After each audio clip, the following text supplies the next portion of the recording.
Welcome back to Milan Recording Studios. My name is James Pavel Shakras, and man, it feels like it's been ages since I've sat down and done a review of a digital piano, and there's a few different reasons for that. One of them being that I was attending ETSU and I'm on a break right now, but when I was, any of you who have been to college know that the college life is not easy, and it's basically impossible to do both college stuff and YouTube stuff at the same time.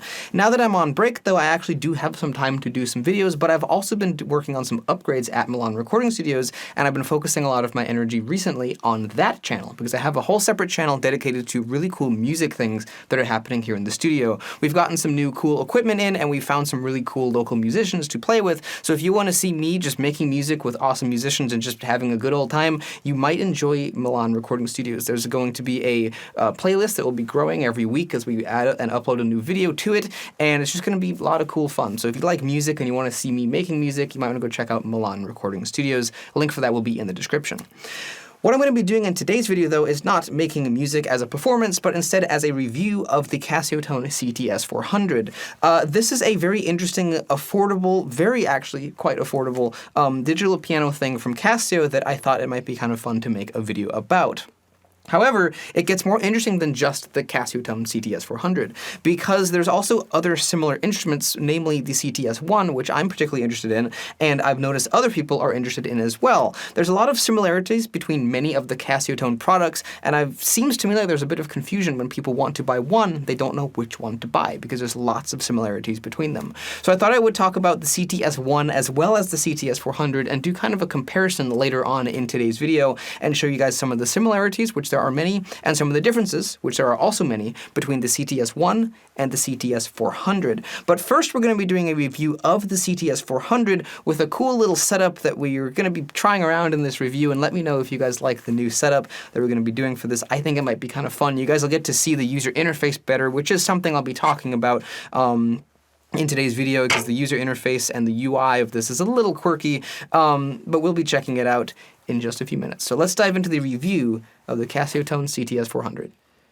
So here is a cool little overhead view of the CTS400. This is basically what it would look like if you were sitting at the instrument and playing it. The camera is basically right about where my head would be. And so you can hopefully get a pretty good look at the user interface here. You can see the screen, you can see the buttons you can use to interact with the keyboard. Now about the Casiotone, how did I get it? Well, like you would if you were to go out on the open market and buy a keyboard, that's exactly what I did here. Casio didn't send this to me. I didn't get it from anyone with any discount or anything like that. I just bought it online, and whoever I bought it from didn't know who they were sending it to, just like they would with you. So there was no special discount, no special deal. I'm not getting any keyboards for free, and that's basically how all of my videos are. There's only been 2 exceptions to that, actually 3 exceptions, where I've had keyboards sent or loans to me. Everything else on the channel has been purchased with my own money, like a normal person going out and buying an instrument, and that's why some of my reviews are able to be a little bit more negative or a little bit more honest, because I'm purchasing the keyboard. I don't owe anybody anything. That's why none of the big companies really send me anything, free products or anything like that, because they just don't, you know. That's how it is. That's how the keyboard industry works these days. A lot of the people, I don't know any other content creator who makes keyboard reviews who doesn't get free keyboards, and that's why a lot of the other reviews online are very positive and very very nothing too terrible is said about keyboards. However, there's not really anything too terrible to say about the Casiotone CT-S400. Does it have some drawbacks? Yes. Is it a super professional keyboard? No, but you also have to remember that it is $230-something, and it's not geared towards a professional pianist. So it is going to be lacking some of the features that professional pianists or professional musicians would want, namely proper inputs and outputs and a really high-quality action, as well as high-quality sounds, I think is something that the CTS400 as a whole kind of lacks. But for the price point, for a beginning musician, for a young student, I think this instrument would probably serve them well for a year or so before moving on and upgrading to a keyboard with a real weighted action if you wanted to do piano things. Speaking of piano things, let's check out the first default sound in the CTS400, the stage piano, and we'll play a little excerpt from Haydn's F minor variations and just see how that goes on this instrument.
So that was a little excerpt of some interesting music from the classical period played on this instrument. Not really what it was made for, but it can actually kind of do it. It has enough nuance to the action where you're able to bring out a melody, be it in the right hand or the left hand, and you can make it clear what the melody is supposed to be and what the harmony is supposed to be. So that is good. You definitely do have quite a range of dynamic control and dynamic ability with this instrument. You can make it play quite quietly.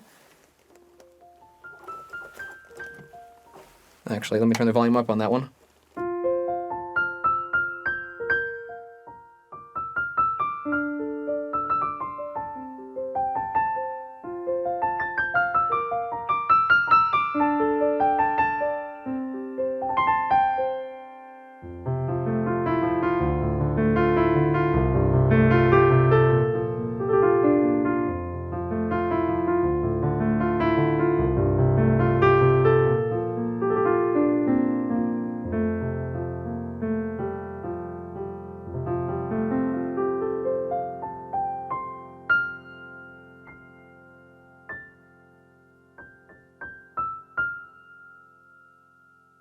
You can also actually make it end up playing quite loud, and you can get some, some good dynamic range. You can go from being quiet to loud.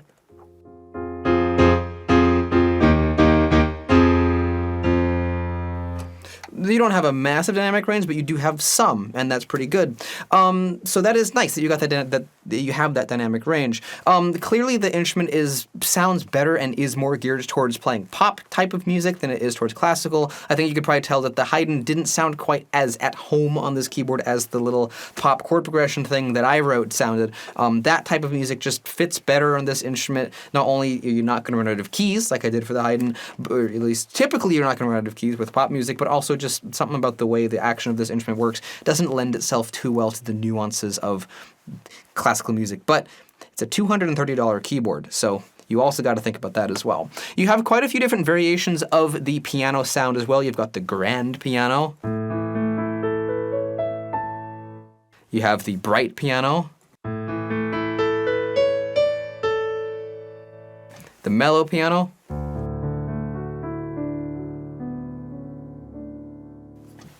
You have the pop piano.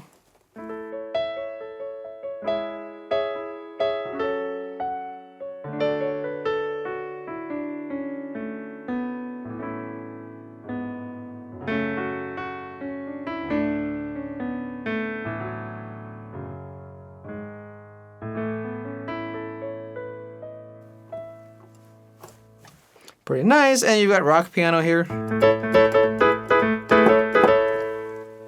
And a few other piano variations as well. The mono piano, the octaved piano, which is pretty fun.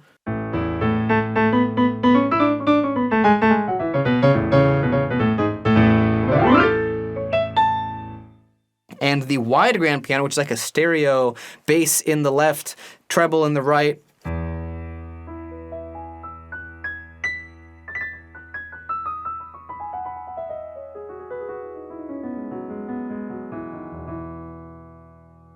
It is, in fact, a very wide sound, and it's actually pretty good. I like that one. And you've got some strings and pianos and piano pads.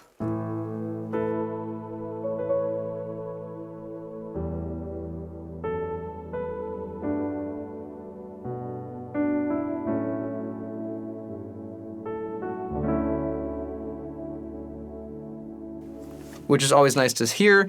And then you've also got some electric grand pianos, some harpsichords, and things of that nature. I'm giving you guys a very brief overview of the sounds because there are 600 of them. I couldn't possibly talk about every single one of them in a video. But you've also got some electric piano tones here.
You've got quite a few ranges of Rhodes and Whirlies and, you know, Yamaha EPs and stuff kind of all mixed in together. You got the DX sounds mixed in with the Rhodes, mixed in with the CP80. You got a Phaser EP, which is a really good one.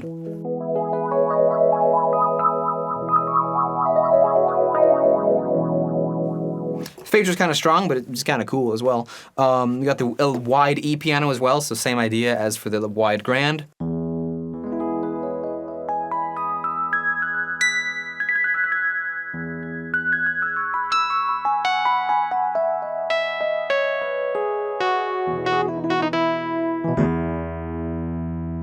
The punchiness and the barkiness of the Rhodes sounds, as well as the tendency of this action to have notes be, you know, popped out and stand out from the others, if you know what I mean. Like sometimes notes will just be louder. They'll become accidentally louder than you meant to have them play. That kind of sound actually lends itself pretty well to jazz and other similar genres of music, and I think that's kind of where the Casiotone would do better. I played classical on it for a couple of different reasons, just because it's fun, because I like to push a limit to the keyboard, and I won't be as likely to get any kind of copyright claims, hopefully, because it's Haydn. But that is not what this keyboard is really made to do. This keyboard is made to play, you know, jazz or pop or rock or, you know, that kind of stuff. Can you get classical music out of it? Yes.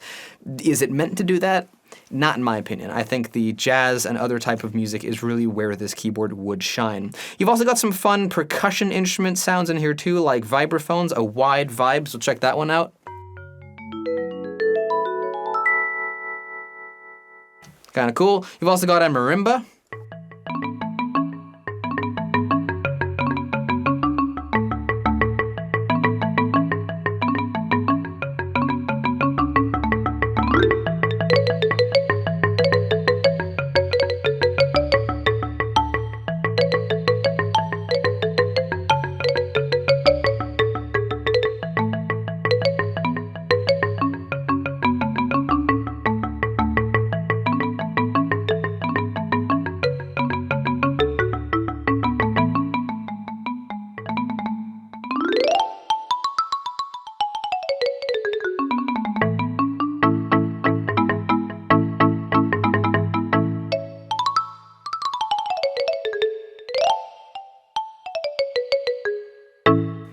The marimba sounds a lot of fun to play with. Through the speakers, it sounds kind of tinny and not so great, but you can actually hear it's got some nice bass in there. Somewhat, if you listen to this with headphones. You can hear a little bit of that bass, and it's actually pretty fun to play. I like the built-in reverb they gave it. You've also got celesta.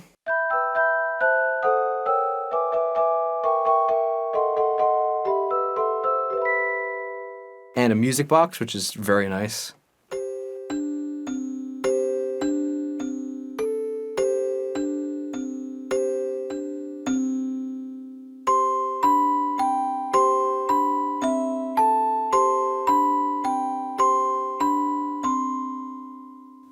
I think that's how that goes. It sounds very pretty. You've also got some organ sounds here too. The organ sounds in this keyboard aren't really the best that I've ever heard, maybe even for the price point, but the keyboard, the action lends itself pretty well to the organ sounds. You can do glissandos and stuff very easily, and you can play fast organ.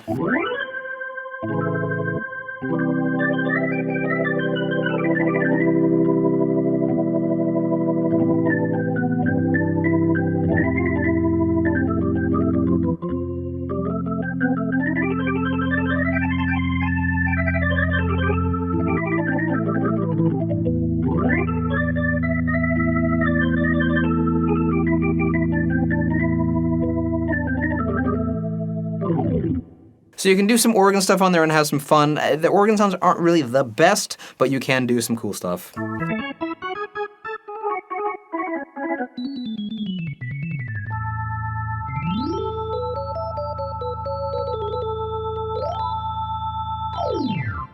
That particular sound reminds me a lot of the organ sounds that Roland used in the Roland Atelier organs. That's actually what that reminds me of.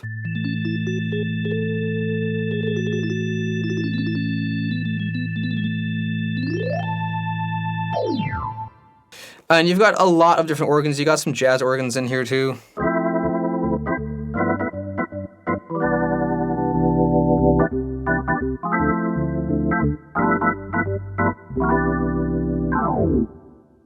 as well as just a lot of different organs. Now I wanted to talk a little bit about the user interface here because as you can see, I've been using this scroll wheel to scroll through all the different sounds, but there's other ways you can do that too. You have your category buttons here, so every time you touch a sound, it's going to bring up this menu of your category buttons as well as allowing you to use these two buttons to scroll through the sounds individually. I like this, but at the same time, if you hit this back button, you're brought to a different menu that gives you access to your split points, your layering, your touch sensitivity, your sustain, which didn't really do a whole lot for that sound, but you can hear the difference. And you've also got your arpeggiation here.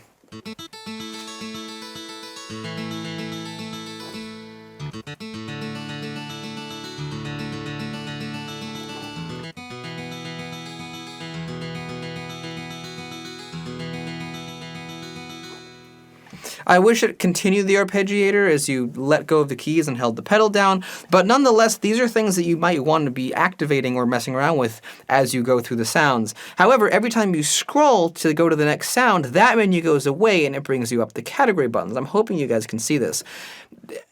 I understand why both menus need to exist, because the category buttons allow you to just jump straight from category to category and it makes navigating the menu a little bit faster. But at the same time, doing this and having a split point and being able to access that at any time without having to push two buttons,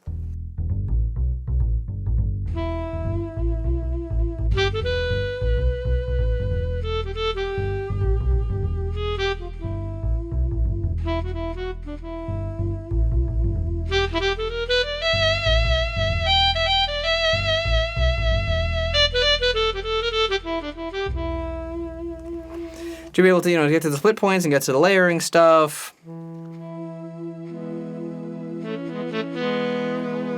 Might be a little bit more important than scrolling through the category buttons. I don't know. I feel like there should have been some kind of a way to do that a little bit differently, because sometimes I'll be scrolling through the sound and be like, oh, I want to layer this. I have to hit back and then layer, and it can be a little bit confusing when you first get the keyboard, and I feel like sometimes the user interface has a bit of a learning curve. Another little bit of a missed opportunity here I think would have been really nice would be the inclusion of a modulation wheel instead of just a pitch bend wheel, because although this Casiotone has a very wide synth section that has a lot of different sounds, not having a modulation to put some vibrato or do a filter sweep or something really kind of just, I feel like that's kind of a missed opportunity because it makes them a little bit stale.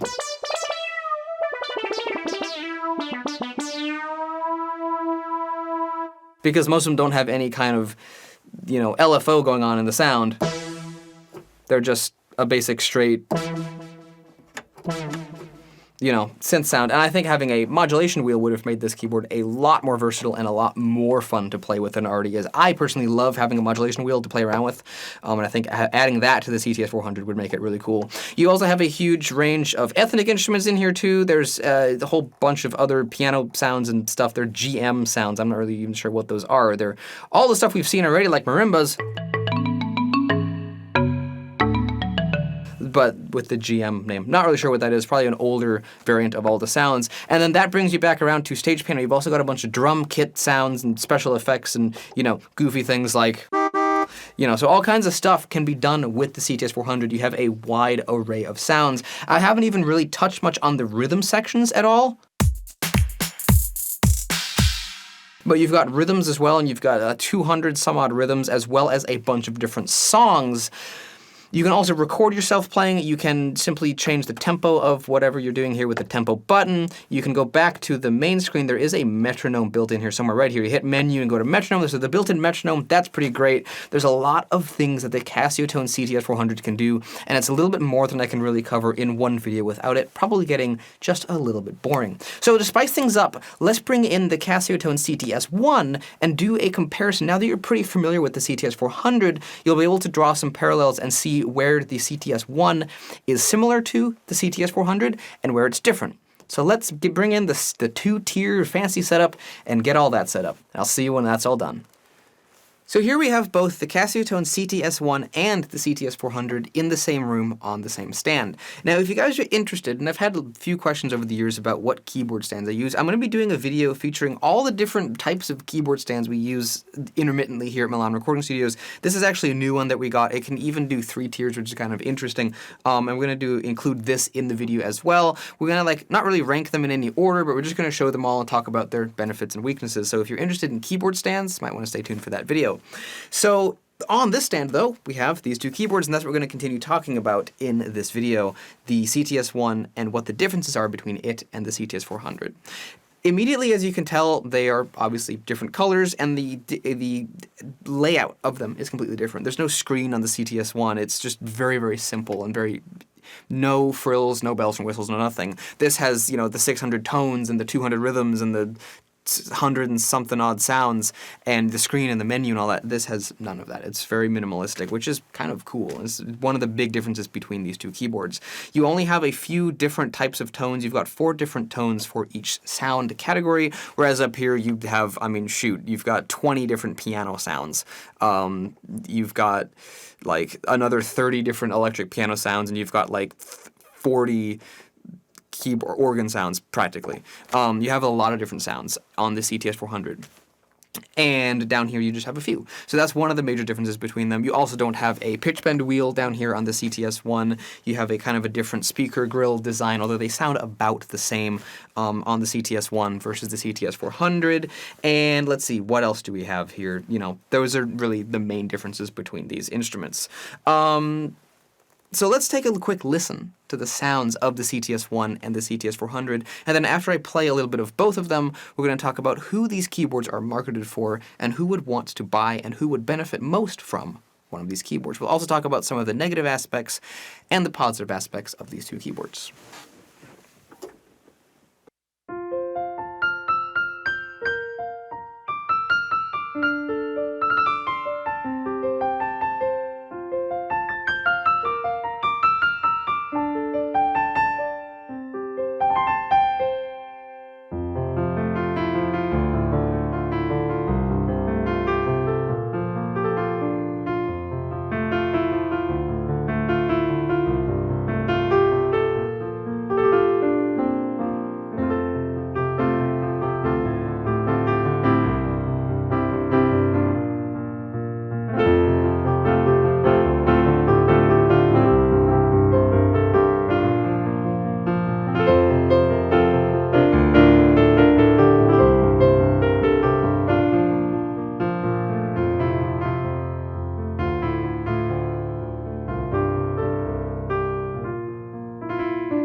So that was a comparison of the default piano sound of both the CTS400 and the CTS1. As you can hear, they sound very, very similar. The Casiotone CT-S1 has some sounds that I believe are shared with the CTS400, and likewise, the CTS1 and the CTS400 actually have some sounds that are unique to both of them. For example, the 4th sound of the Casiotone CT-S1 is a really lovely mellotron flute sound.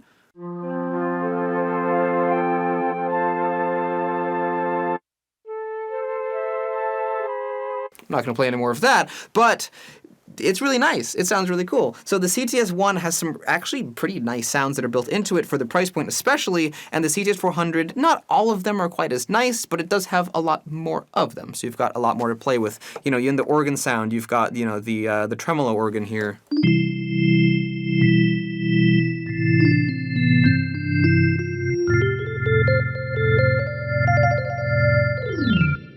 And down here on the CTS1, you've got a few other types of organ sounds as well.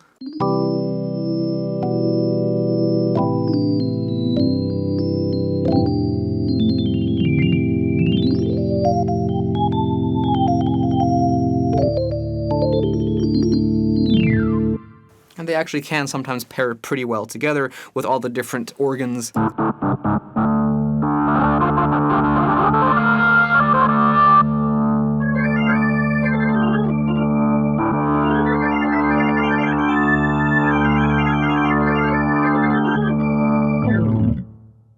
You can have a little bit of fun with those there. So you've got quite a few different types of sounds between the Casiotone CT-S1 and the CTS400. We have an electric piano category up here that we've already seen that's got the mixture of the Yamaha DX type sounds mixed in right alongside Fender Rhodes type sounds.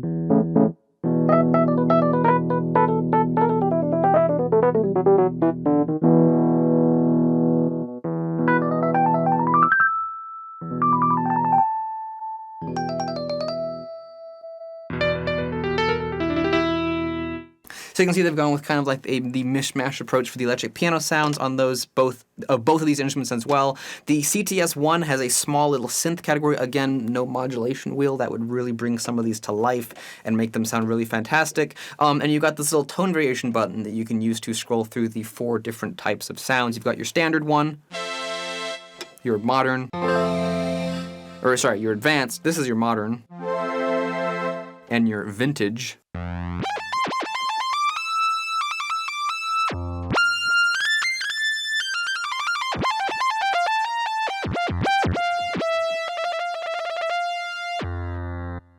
Again, modulation wheel will make that sound so much cooler. And you got the others category as well that has a few different types of sounds in here. We have strings, guitar, which this has a like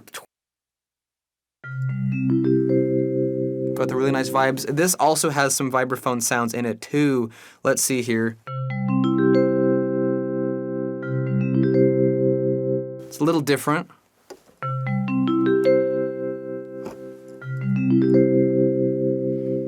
Let me know what you guys think, but I think the one down here in the CTS1 actually sounds cooler.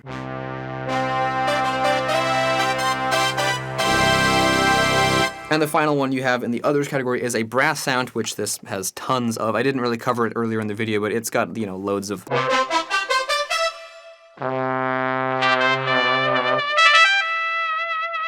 loads of different brass and other types sound like that.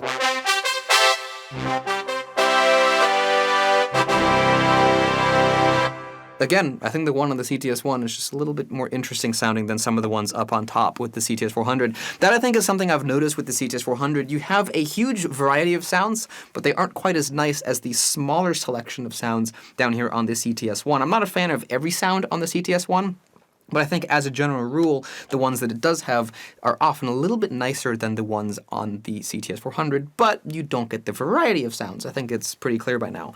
Those are really the main differences between the CTS1 and the CTS400. You also have the rhythm section up here that I don't believe you have on the CTS1, and you don't have the songs on the CTS1 that you have on the CTS400. That's not really that big of a deal to me because I don't really find a lot of these built-in default songs to be that exciting to listen to. Scrolling through here to try to find one in particular that I found was kind of strange. It's also very difficult to find them because I struggle to find a specific one in here. I don't remember what number it was. I don't remember anything. Where was it? I want to find it. I want to show it to you guys because it's funny. It wasn't the... here it is. It's number 35. We all know Moonlight Sonata, right? It goes like this. Wait, let me find my pedal. I knocked my pedal over. Here we go.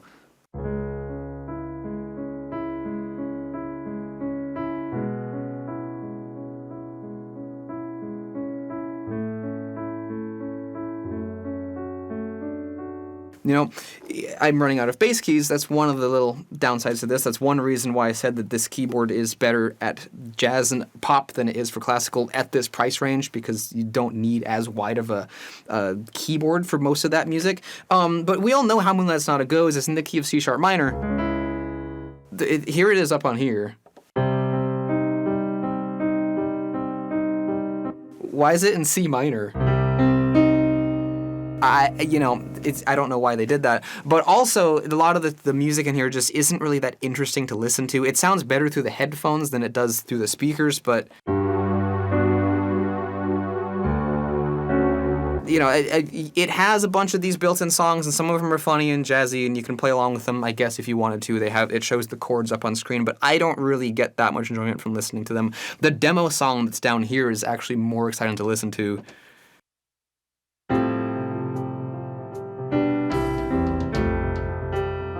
Like, that's got some grooviness to it, and it's actually kind of interesting. The ones up here I don't find to be that exciting. So those are a couple of little negative things, but I think let's talk about some of the more important negative aspects and some of the important aspects in general about both of these keyboards. Namely, who are these for? Who would want to buy these keyboards, and who would benefit most from these keyboards? If you're a pianist looking to really seriously dive into the world of piano and become a classical pianist in any way, shape, or form, these are not going to be for you for a couple of different reasons. For starters, the action just isn't really going to cut it. They do have a synth-style action, which isn't generally that bad to play, but they do get much heavier in towards the back of the key as they do the front of the key. This is true for both the white and the black keys, so playing music like Moonlight Sonata isn't easy on either of these instruments. I mean, Moonlight Sonata is not the greatest example of something that's difficult to do, but that sounded terrible because that was a synth brass sound. Let me go back. Oh, this is, the user interface is messing me up here. I wanted to do the category shift, and it wasn't on the category shift menu, so I had to, okay, here we are. Why is it's on stage piano mode. Why is it doing, okay, I have to reboot it because it's being weird. I have it on stage piano song, but it's not giving me the stage piano sound. Okay, let's try that again. When you're playing something like this, your middle finger is towards the back of the key, and so it's going to feel different. And it's playable, but it's not going to be that enjoyable, and it's not going to translate well to what playing a real piano or a higher-end digital piano is like. However, if you're a new pianist and you're looking to give something like this to a gift to someone else who's a new pianist, or you want to get it for yourself, just to learn the ropes and learn, music theory and how, chords work and things like that, then these instruments would be fine for that. Certainly for the first year, maybe even two if you're not advancing very quickly and just taking things at your own pace. An instrument like this would be perfectly fine for learning how the scales work, learning how chords work, learning how music theory works, harmony, things like that. Instruments like this would be fine for. A couple of other limitations that they're going to have is that they're not going to be able to be used for recording. They do have your headphone jack in the back. That's the only line out on the instrument. And not only is that a major inconvenience when you're trying to record them, like I am doing here, but it's also just not going to sound as good as a pair of proper stereo line outputs that you'd find on a professional level keyboard. I'm kind of cutting these instruments a little bit of slack for this because there's nothing in this price point that has proper line outputs that I know of. Everything in this price point only is going to have a headphone jack. If you're lucky, it's going to have the 1/4-inch jack, which can sound maybe a little bit better. Not really, though. And it's certainly not going to sound anywhere near as good as the pair of proper stereo line outputs, and that's one thing that's going to hold these instruments back. If in a professional level, it's not going to sound as good if you're going to be running these through an amp with just one headphone cable than it will with a pair of proper stereo line outputs. If you're going to record with them, which the CTS1, and it's got that mellotron sound you might want to record, it's not going to sound as good through the headphone jack as it would have with, a pair of stereo line outputs. I think you get the point. Casio, I think, kind of missed out on a little bit of a professional field here because there are many aspects of these that are really cool. They're light, they're portable, they're small, they fit on a traditional size keyboard stand, which is really cool. Some of the others, mini keyboards I reviewed, haven't fit on a proper keyboard stand. So if the action was just a little bit better and didn't get heavier in towards the back and maybe wasn't quite so springy, and if they had proper line outputs, these would actually be like a professional level keyboard that you could take, especially if the sounds were just a little bit better. But that's not the approach Casio took. They went for the amateur musician approach, which these instruments will definitely suffice for the amateur musician. I think many people will have a lot of fun with these, and there is a lot of fun to be had. But I just wanted to talk briefly about those things because there are still a few things that will be holding these instruments back from helping the musician advance, or just that will hold these instruments back against something that costs a little bit more money. The other thing I just kind of wanted to mention, and part of the reason I'm being, cutting these instruments a little bit of slack is because, like I said, there's not much in this price point that delivers what these instruments can. Although they're not perfect, as I've said before, for $230 for the more expensive one, to get something that has some of these features I'm wanting, for example, the Reface CP has proper line outputs and it's small and portable. I actually really like that instrument. It's probably over double the cost of this. That's a pretty big price increase. And for something that a classical musician could use, like for example, a Kawai ES110, that's $699 US, and it's even more expensive if you're getting scalped by some guy on eBay who's selling it for $900. I'll do a video on that in a little bit here. So the world of digital pianos is kind of crazy, and it always has been a bit expensive, but it's more expensive than ever before right now. And that's why an instrument like this is very appealing to so many, and I can really see the appeal of these instruments. Are they perfect? No. Can you have a lot of fun with them? Yes. And that, I think, is really the appeal of the CTS1 as well as the CTS400. If you really enjoy all the built-in rhythms and the things that the CTS200 can do, let's see here, let's make it play a thing. You know, if you really need those kind of things on the CTS400 that you're not going to be able to get on the CTS1, then go for the CTS400. I personally really like the stripped down, minimalistic experience of the CTS1. All your bare bones functions, namely your sounds, are just here. It's very easy to visibly tell which sound you're going to be on, and your sounds are generally a little bit higher quality than, in my opinion, on the CTS400. Some of the organ sounds and some of the keyboard sounds, again, the Mellotron, like, you can't beat that. This doesn't have that, you know. So you've got a lot of fun things down here on the CTS1. I like the minimalistic, simple user interface. I think it looks really nice, and that basically has been my review here of the two.